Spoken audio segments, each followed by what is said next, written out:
Donc je m'appelle Hélène, je travaille ici à l'Office de tourisme depuis quelques années. Je vous présente Marie-Josée Burlion, qui est présidente de l'association Les Quesnois Nouvelle-Zélande, une association qui est née en l'an 2000. On vous expliquera ça un petit peu plus tard. Donc voilà, on va faire un tour dans les remparts. Je sais que votre priorité c'est l'histoire de la Nouvelle-Zélande, donc je vais vous dire quand même quelques mots sur la ville fortifiée qui a son intérêt. Ici un plan pour que vous voyez un peu, donc en marron ce sont les remparts. Donc en fait on a une fortification, la ville est née au XIIe siècle autour d'un château, on verra tout à l'heure ce qui reste du château. Elle a été fortifiée sous Charles Quint, donc au XVIe siècle, puis un siècle plus tard, les fortifications ont été renforcées sous Louis XIV, grâce à l'ingénieur qui est très connu, Vauban.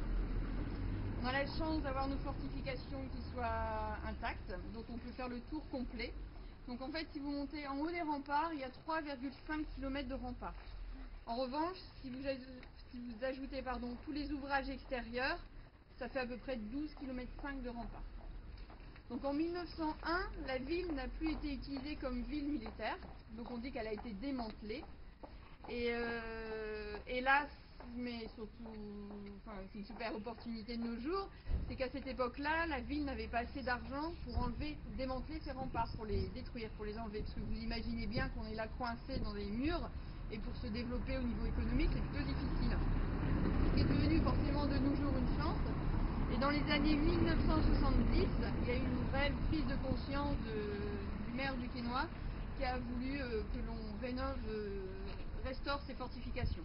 Voilà, c'est pour ça qu'on a la chance d'avoir des fortifications intactes. The city was fortified by Vauban, who was Louis XIV's engineer.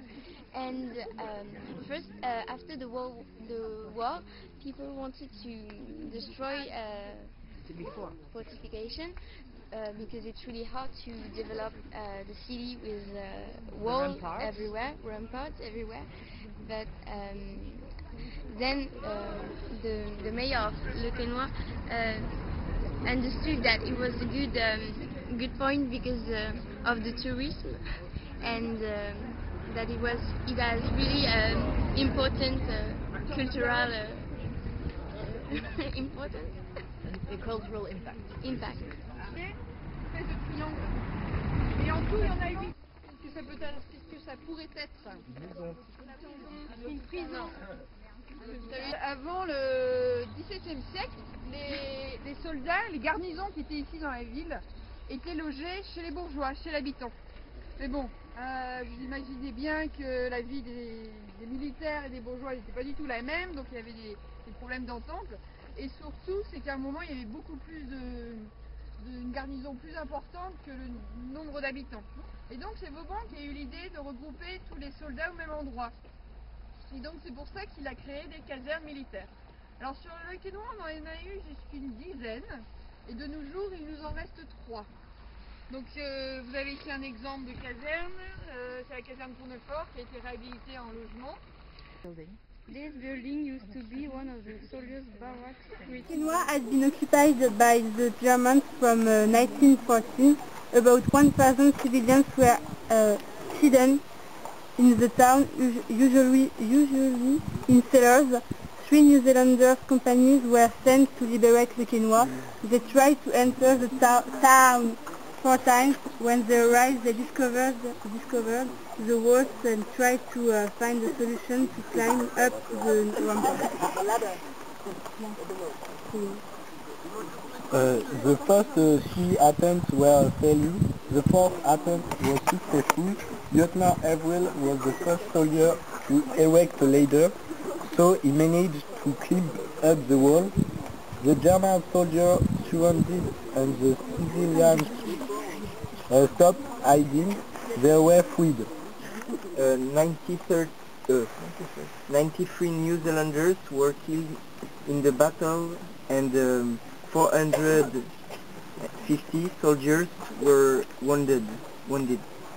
On that day, November the 4th, 1918. This lake was created by a French sculptor. It reminds the battle, the soldier, the ladder, the goddess, symbolizing freedom. Alors, donc comme je disais tout à l'heure, depuis l'an 2000, il y a une association qui existe, qui fait le lien entre les Néo-Zélandais et le Ténois. Donc on est la seule ville encore apparemment, l'actualité, c'est pour l'actualité, donc jumelée avec une ville en Nouvelle-Zélande. C'est la ville donc de Cambridge. So this land was given by the French to the New Zealanders to thank them.